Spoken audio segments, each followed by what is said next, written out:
I'm Brian Freise alongside Laura Duncan, and you're listening to the Triggered and True podcast. This is a podcast that's all about you, discovering you, going back for you, being with you. You're more than the pain you've experienced, the behaviors you're expressing, and the thoughts that run through your head. Together, we will find your true self, which has always been with you. It's just been covered up. Tune in as we show you how to feel your pain, get comfort, and go play as you return to you. It's time to transform from triggered to true. All right. Hello and welcome everyone to this edition of Triggered and True with myself and Laura Duncan. How are you doing today, Laura? Doing good. How about you, Brian? I'm good. Good. Today we're going to talk about something I'm really excited about. And I'm probably more excited about it than Laura because I'm kind of a business person. Yeah. I mean, I do get excited about it too. And I love kind of the connection between the compassion method and what we're going to talk about today. But definitely your expertise and your a little bit greater passion. Yeah. So the title of today's episode is The Psychology of Money. And we are borrowing the title from a book by the same name by Morgan Housel. And The Psychology of Money is an excellent book. I highly recommend it for anyone. I've asked my kids to read it. I've listened to parts of it with my kids. And I just think it's a great book to help you understand some basic logical principles around managing money and how to approach wealth and so on and so forth. So it is an excellent book. I highly recommend. However, we're going to pick on it a little bit today, just a little bit. And you'll see kind of where we're going with that. And we're going to talk primarily about chapter 3. So I'm just going to start off by reading some excerpts from chapter 3, and then we're going to talk about it. So chapter 3 starts off, Morgan's talking about this incident that happened between these two gentlemen. And it goes, I'll just start reading. At a party given by a billionaire on Shelter Island, Kurt, I can't pronounce his last name, informs his pal, Joseph Heller, that their host, a hedge fund manager, had made more money in a single day than Heller had earned from his wildly popular novel, Catch-22, over its whole history. Heller responds, "Yes, but I have something he will never have. Enough." And he goes on, for a critical element of our society, including many of the wealthiest and most powerful among us, there seems to be no limit today on what enough entails. He goes on to tell a story of a gentleman named Rajat Gupta, who was born in Calcutta and orphaned as a teenager. People talked about the privileged few who begin life on third base. Gupta couldn't even see the baseball stadium. What he went on to achieve from those humble beginnings was simply phenomenal.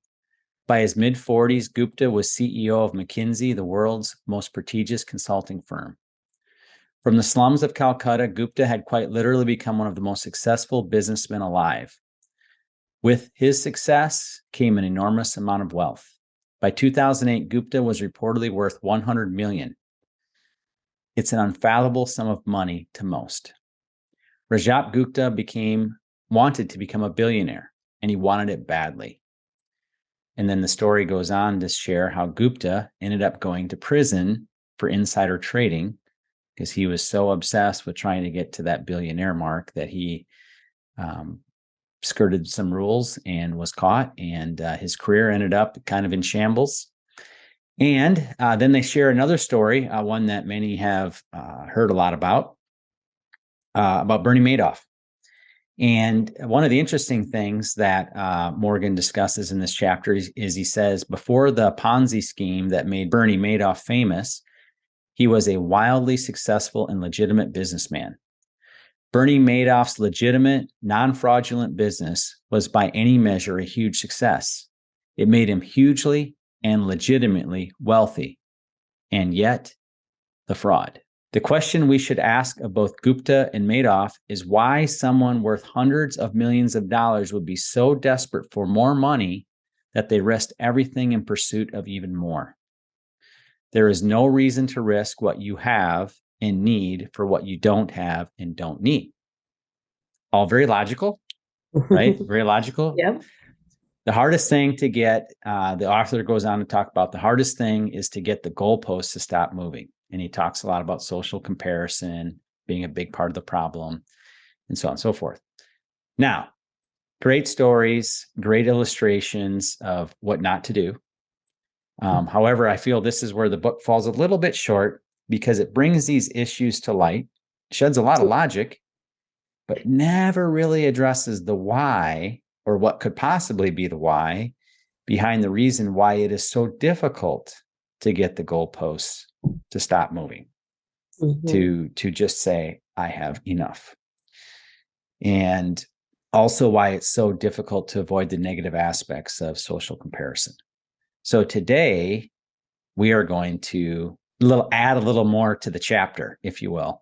We're going to write our own chapter summary, and we're going to add a little bit more to this chapter and discuss a little bit of the why it's hard for those, and why money is such a trigger, if you will, and why money actually showcases so many of our emotional health issues. So I wanted to start off also by sharing a passage from Luke, and I think this is very fitting because the Bible talks a lot about money. It definitely sometimes it's said the Bible talks more about money than anything else. It isn't actually true. That's a bit of an urban legend. However, what is true is that next to God, probably the most discussed topic is how we treat the poor. So I just want to read this verse because I think it kind of sets up what we're going to be talking about. Luke 12:33-34 says, "Sell what you have and give alms. Provide yourselves money bags which do not grow old, a treasure in the heavens that does not fail, where no thief approaches nor moth destroys. For where your treasure is, there your heart will be also." And I wanted to share that because I feel that money and the concept of pursuing wealth reveals a lot of heart issues or really areas of pain. And money is neither good or bad. It's just a thing, but it is a thing that can have a huge impact on our heart. And I think the interesting thing about money is it's a subject matter that transcends cultures and that transcends the ages, which you can see. This is something that we can see all throughout time as being an issue. So, Laura, why don't you talk a little bit about how the concept of not being good or bad, but just simply something that highlights, kind of like a marker, if you will. So, I mean, money in itself does not have the emotional attention that we bring to it. We bring the emotional tension because of our lack, because of the things that we don't have within us. So we try to find an external thing. Money is the most tangible, measuring stick of what we need externally to be okay. And for a lot of people, and what you're talking about from that book is, if I have enough externally, that be money or material, objects, then I'll be okay. And then I'll be okay internally. But really, at the end of the day, we're not going to feel any better about ourselves because it's not really about money. That's just something that we project that it's really about. So if you come back to it being good or bad, we like to put those labels on. If you want money, you could be greedy, you could be, whatever words that we're going to describe with that. Or if we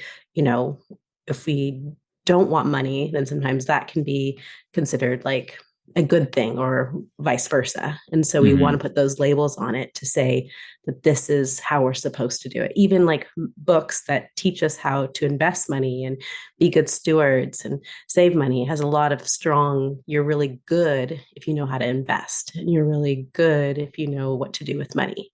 And then there's a lot of shame that's connected to it. Even sometimes, maybe even some listeners that are listening saying like, I don't even know about money at all. So I feel this shame because I wasn't taught how to save or invest or handle money. So there's a lot of shame connected to it. There's a lot of good shame connected to it, that we're good if we know what to do with it. And there's a lot of one quick thing there. When you say good shame, it doesn't mean that any type of shame is good. Exactly. No, I know that's true. I should clarify that. But when I say good shame, that means that we think that when we do good with anything, but in this context with money, then we are good. But you're neither good nor bad. You're just who God created you to be, and that's enough.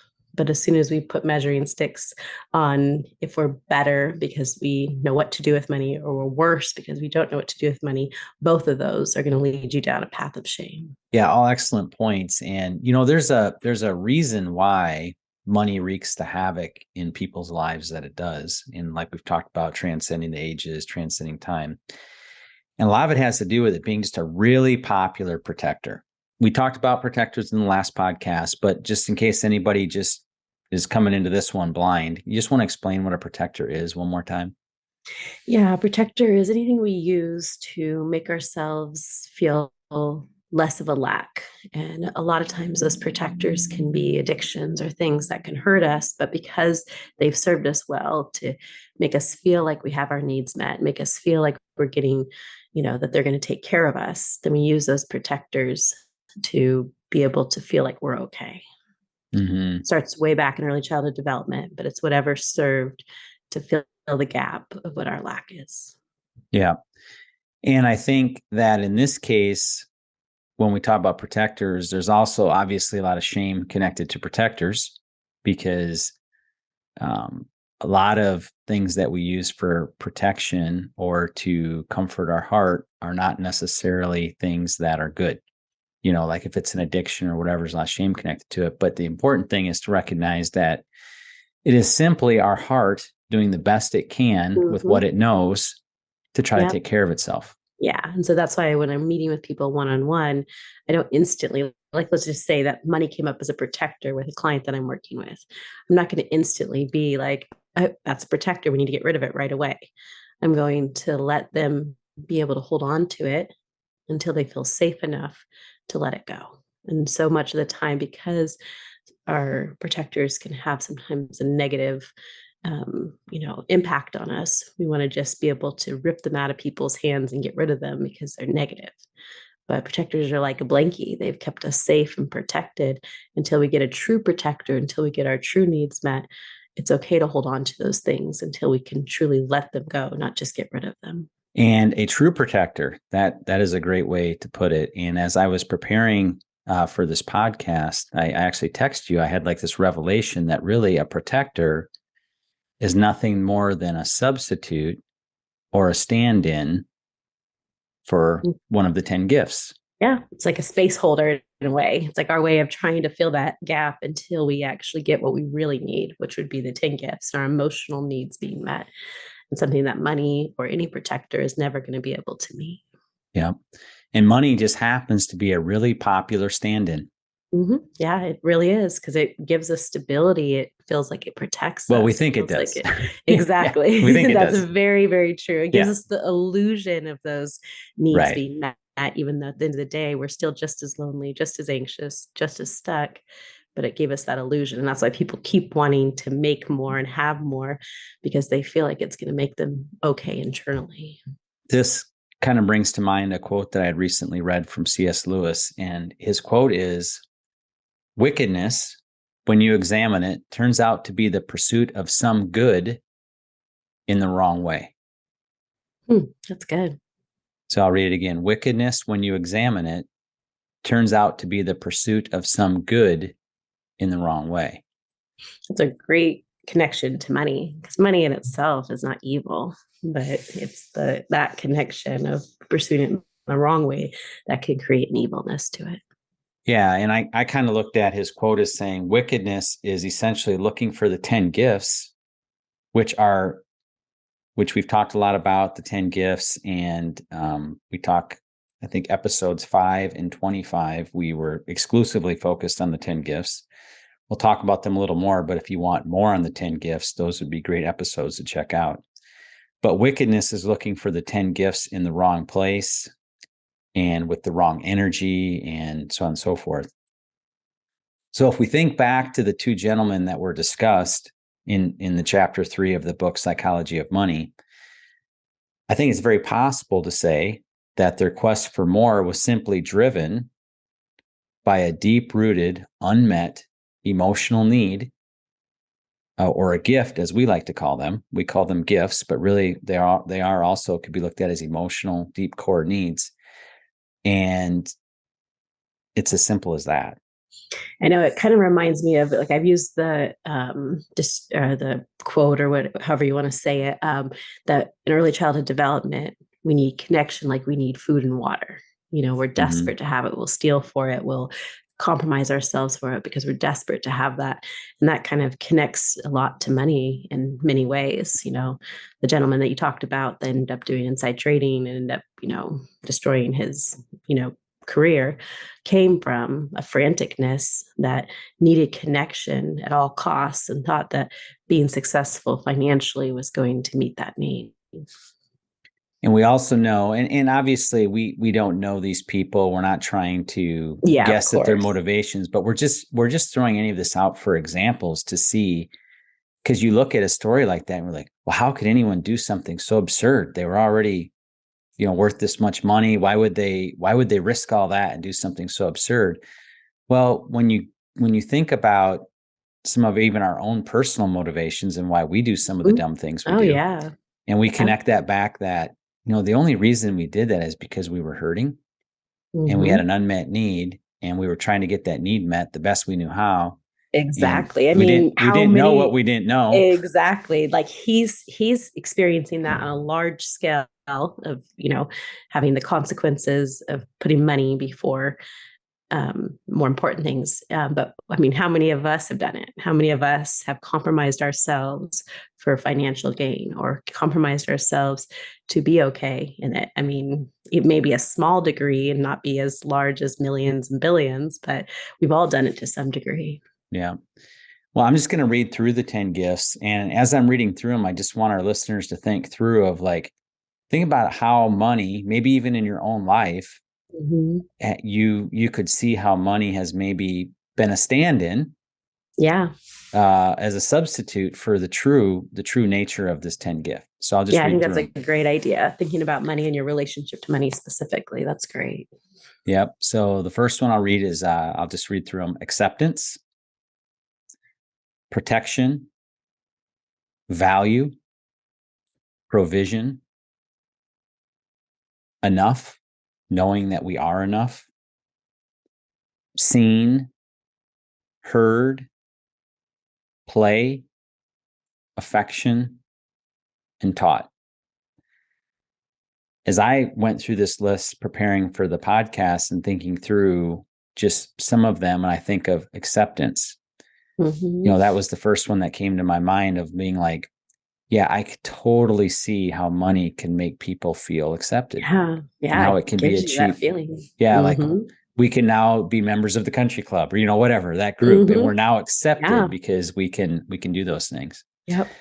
And I just kind of wrote some of them that I put me behind them. And acceptance wasn't so much one that I felt personally, but this next one totally was protection. Yeah. There's 100% that I feel like, all those wise things, like, you should have so much emergency fund and all that stuff, wise, logical, great advice.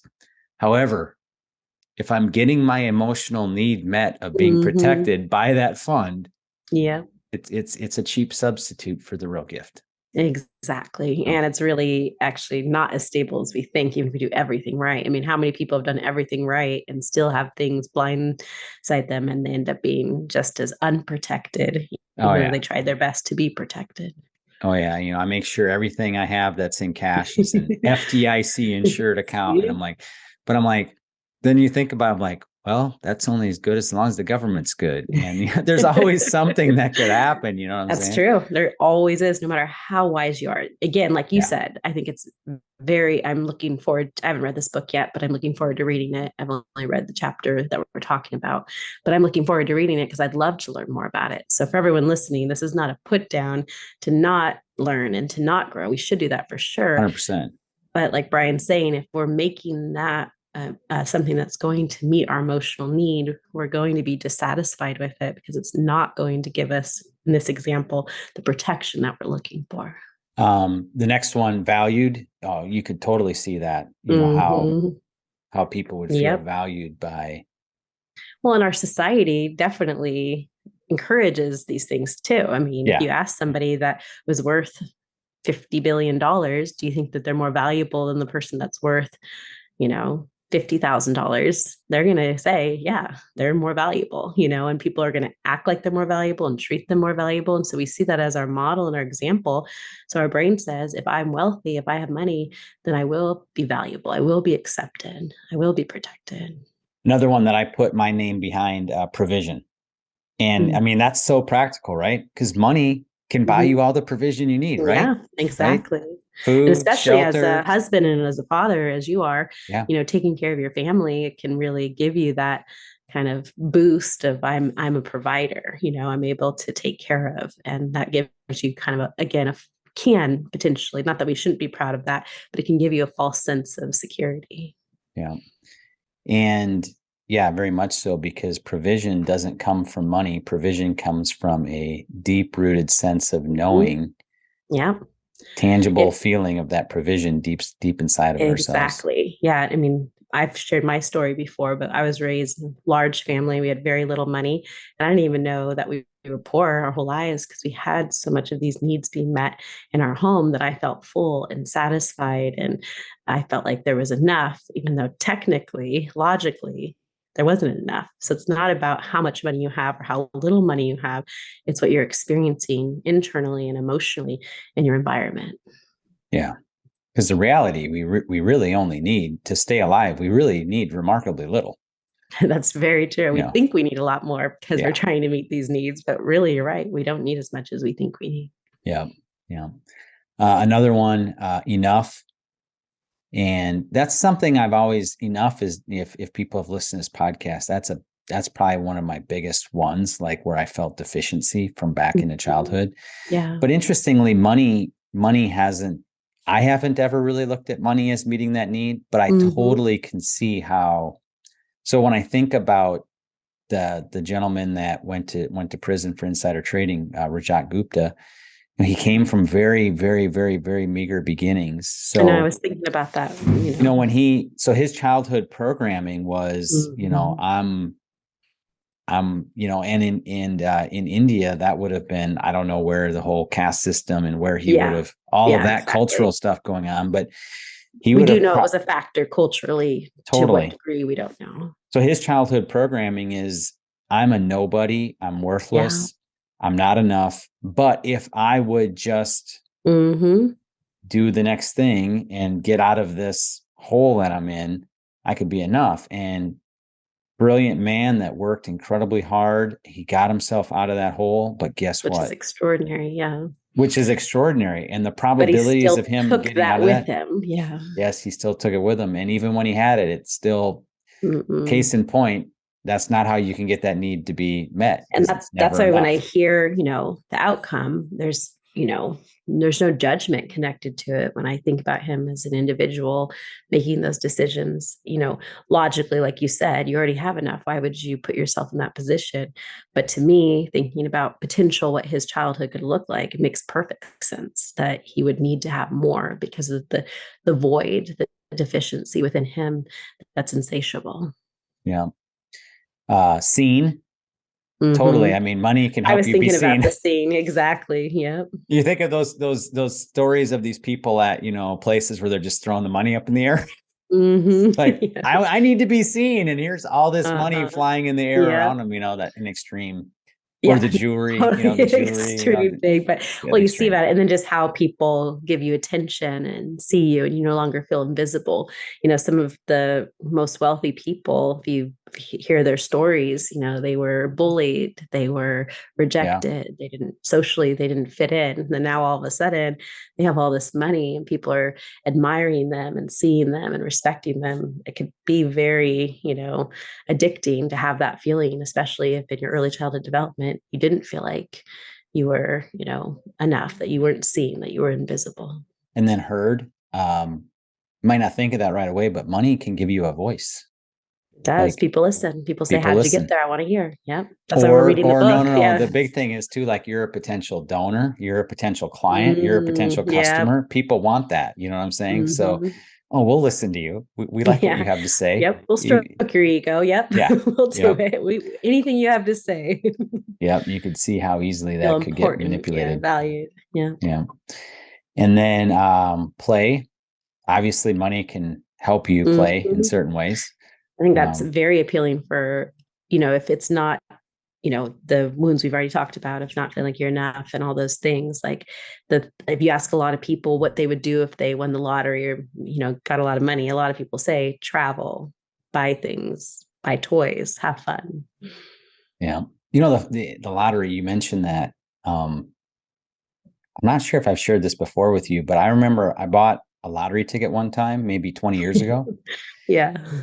One time 20 years ago. No, seriously. And I'll tell you why I don't buy them. But I remember because it got up to a real absurd amount of money, when I was watching the news and they were listing out the numbers, and like they're listing them out, like maybe like the first three numbers I had, and this sense of absolute dread came over me of, oh my God, I don't want to win this. Like, dread. Like, I could just feel like this would be, I can't handle this. We'll talk about that. I think I want to talk about that here in a second, though. Like, well, actually, we can do it right now. Okay. So, because let's just jump into it. as much as, wanting to have money can be like a trigger and a protector, the fear of actually having it and of the negative, because in my mind, all I'm picturing of is, if anybody reads stories, the percentages of people that the lottery ruins their lives Oh, is recently like my son was telling me these stories and I just couldn't believe them. They were absurd. Like, I mean, just the things that would happen in sequence because of winning the lottery. I couldn't even believe them. So my triggered self, I'm triggered. I'm sitting there in dread. And, at the time, thankfully, I only had 3 and the other 10 numbers I didn't have, or whatever many numbers there were. And I never bought those 3 numbers. I never bought another lottery ticket again the rest of my life. Cause I'm like, this is stupid. I don't even want to win. Why did I buy this thing? That's a different approach. So, but however, my true self, though, would have a vision to be like, oh, think about the enormous amount of things that could be done with that money, and how that could be, my gift of being a visionary, how I could employ that and put that to work with that money and all of that. So it was a trigger done the same. And someone could call it virtuous or whatever, but no, I mean, it's not virtuous. It's really just another trigger. Yeah, no, exactly. I think it's a little less popular than everybody wanting money, but yeah, we're just as afraid of success as we are failure. And we don't that way. If you ask the average person, are you afraid of success? They'd be like, no, that's what I've been working for my whole life, to be successful. But once people get success, it's similar to the lottery, winning the lottery, like you're feeling of, you get success and now it exposes your vulnerabilities and exposes the areas that aren't strengthened within you, because now we're making choices and we're doing things that we don't feel adequate to be able to do. So it felt safer to have less than to have more. Now, something that just came to me is that I know that I have kind of a discerning gift. I've never really explored it too deep, but I actually think what I was discerning at that time is that I knew I had areas of lack within me. And I knew that money I just like subconsciously knew, you know what I'm saying, that money would not do well. Yep, exactly. It would not do well for that lack. It would actually Mm-hmm. make that lack, shine a spotlight on it, make it really big. And yeah. Well, that's why I think with making money, there should be just as like the piggyback of making money should be how to steward your internal world with making money. They should go hand in hand. 100%. Yeah. Because people make the money, people think it's impossible to make large amounts of money. But if you learn and you study and you read books like we're talking about, you can make money. That's actually not the hardest part. It's how to steward it and how to be successful internally with making money. That's going to be just as important as making the money itself. Oh yeah, I agree. And affection. And, I remember what kind of came to mind when I was thinking about that, how, we've talked before about how like pornography and prostitution and those type of things are really people needing affection, and just seeking it in the worst of ways. And obviously wealth can afford some of those things. Exactly. I think if you study wealthy people, a lot of times that's connected to it, that all of a sudden now we have the resources to be able to get the affection that we were never able to get from people willingly wanting to give it to us. So now we can buy it. Mm-hmm. Yeah. And then the last one, taught, that one didn't resonate as much, but I guess if you were lacking that gift, money can buy you a lot of education.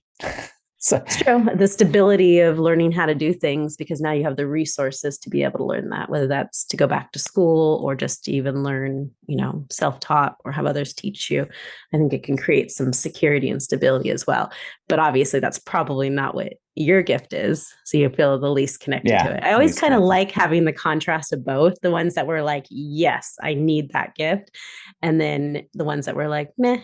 But for another person, someone listening right now, having the resources to be taught and to learn from successful people could be very enticing, to be able to have the money and resources to be able to have, again, just like when you didn't have affection, now you can buy affection. Now you can buy teaching.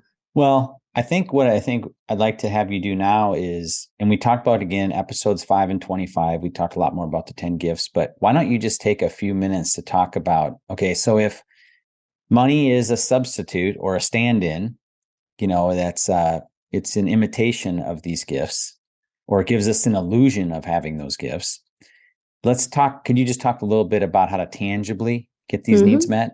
Yeah. So this is a good indicator, just as Brian was reading through that, whatever gifts that you felt like money is meeting those needs inside of you, whether you have a lot of money or a little amount of money, you can still apply the same concept. So if you've recognized that you're lacking in a certain gift, then we want to bring in real people, real experiences that we felt in a tangible human connection, because money will never hold you. Money will never, even if money buys you the resources, it will never be the same as a true mother and father, as true unconditional love, loving you in these ways. It'll never meet that need. So we want to recognize what our lack is. And once we've recognized our lack, it's always going to go back to early childhood development as well. It comes up super strong as adults that we need these gifts. But really, at the end of the day, it's going to be what you received or didn't receive in early childhood development. So go back to a time, 0 to 12, that you felt the lack. Let's just say the protection one that Brian was talking about, and go to a time you didn't feel protected. And instead of bringing money in to give us a false form of protection, let's bring a real person, a real circumstance in to show us the protection that we needed that we didn't receive. And so, yes, you're using your imagination to be able to connect to these people, but they're actually real people and real experiences being reapplied to those areas that we find ourselves in lack. You want to give some examples of where they can find the real people? Yeah. So I like to give kind of a list of different genres of where you'd find people. Some of the popular ones that I find that people are able to see the people that were able to love them is sometimes teachers or coaches, friends, parents, being able to connect, if you're religious, connecting to Sunday school teachers or youth pastors or regular pastors, being able to find the people that could have been able to give you these experiences. And it doesn't make them your mom and dad. It just gives us the experience of real people being able to show us that affection or show us that protection. Yeah. So if you look at in early childhood development, like you said, we needed all these gifts that we've listed out, like we needed food and water. Every bit is important. And we just have a lack. So we're kind of like have a vitamin deficiency. So like for me, I know I had a vitamin deficiency in the area of feeling like I was enough. And all you're talking about with kind of mining through your life experiences is finding a way to find the vitamins that we need. And being able to recognize that with any protector, like we talked about before, or space filler, money is not going to be able to meet that need. That doesn't mean, though, that you haven't experienced, that you haven't experienced it with certain people. You can still have valid and real experiences, even with financial success. So we don't want to negate that real people and real experiences can be experienced even in any type of context. But we just don't want it to be that the, money is meeting that need. And for a lot of people, we will go more towards that because of our lack. We won't see the value and worth of love. We'll see the value and worth of what externally something can bring us. Mm-hmm. Yeah. And I think when I was learning this, once I got over it seemed a little weird at first, this concept. Yeah, it does. I thought it was weird too when I first started. It's a little weird. Like, that's what I do. Okay. But then when I actually okay, I'm going to just let my guard down. I'm going to engage the process. I'm going to do what Laura's saying. And I'm going to go back through my memories. And I remember the first time I landed on a person in the area of enough. And I went back to that memory and the feeling that was produced there and just sat in the feeling. Nourishment was happening. Malnourishment was being met. Yeah. Yes, absolutely. Not just a logical or experience, even though your logic is connected to it. It's also felt emotional experience as well. And I think it's also important in this process, like you said, these were meant to come from our parents, our biological parents, expressed in both the male and female form.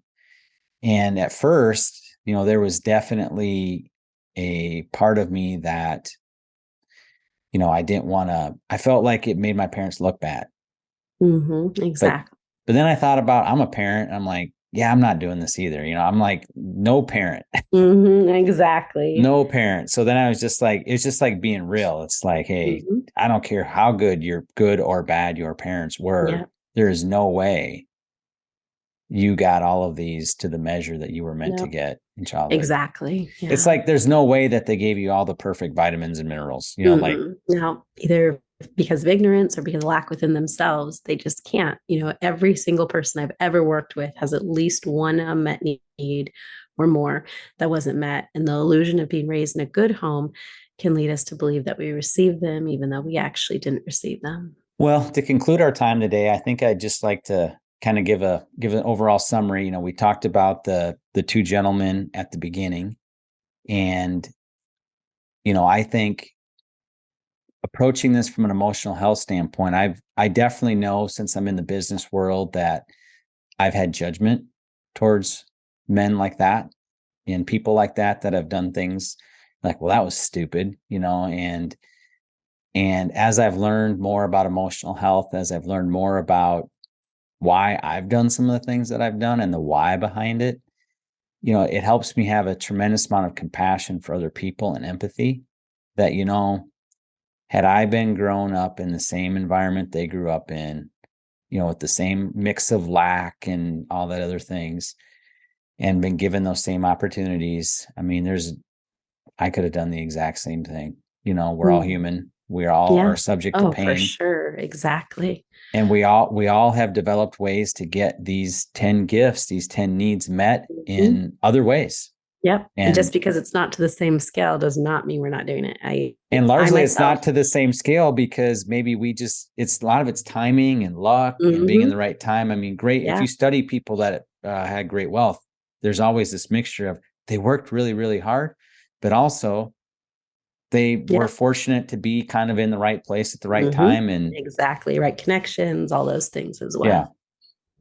Yeah. There's actually a study of really wealthy people that it's astounding how many of them were born, of the 40th wealthiest people that ever lived, how many of them were born in this period in the 1800s in the United States, when things were just really starting to blow up, when the Industrial Revolution was starting. They were just born in the right era.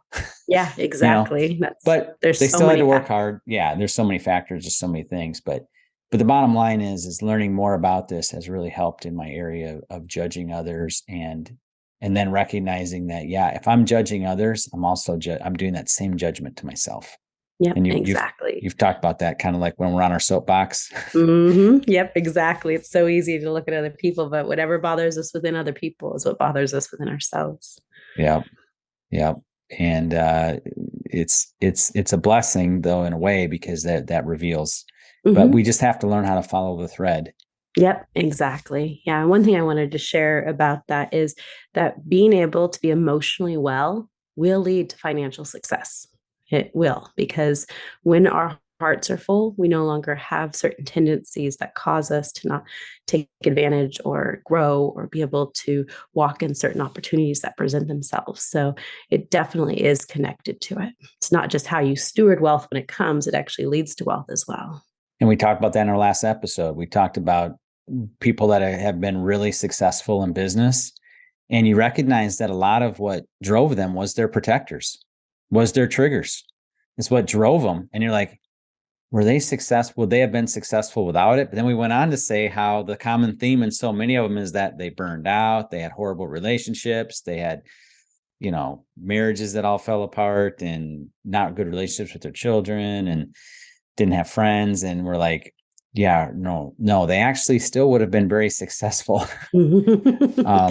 Yeah, within their true selves, and potentially could have stewarded it.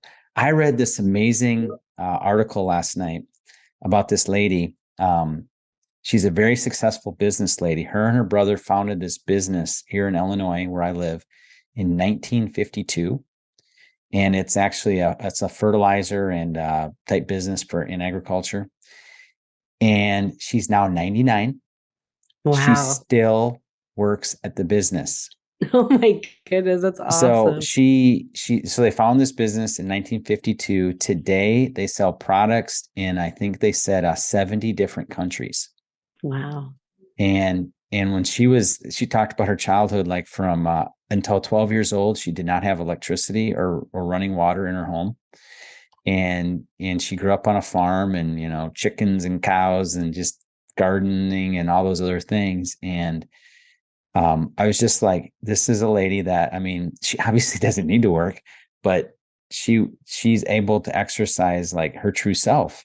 And I believe that her being, I don't know her, it's just an article I read, but it feels to me like one of her secrets to longevity was the fact that she was able to live from her true self. Mm-hmm. Well, yeah, that's a lot of fruit right there. Be 99, still working, still capable. And they showed a picture of her, man, and she looks great. And you're just like, that's awesome. What in the world, sitting behind her desk?